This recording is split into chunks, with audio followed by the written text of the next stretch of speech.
Spices have been central to human history since antiquity, influencing trade routes and economies along the way.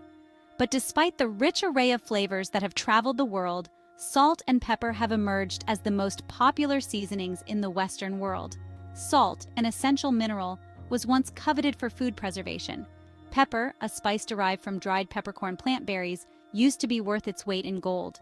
Their popularity and ubiquitous inseparability have even led to their names being used as an adjective, as in salt and pepper hair. Here's a look at how necessity, global trade, and culinary innovation helped salt and pepper become the two most common food seasonings. Salt's journey to dinner tables is rooted in its importance to human life.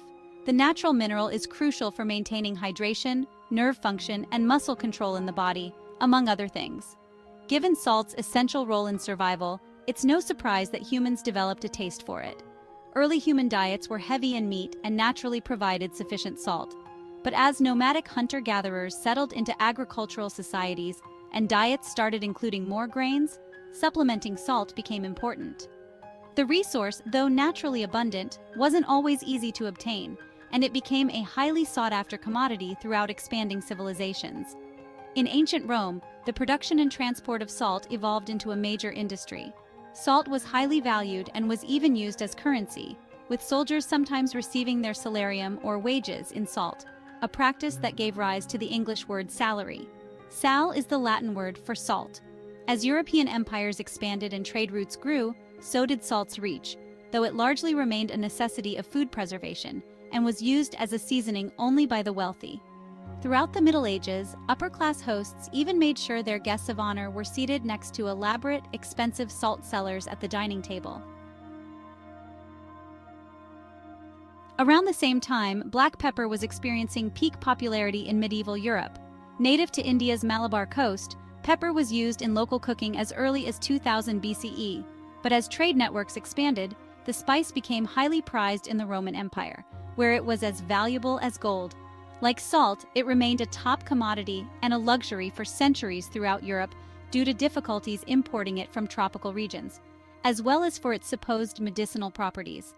Black pepper was believed to aid digestion, ward off diseases, and treat ailments such as arthritis and gout.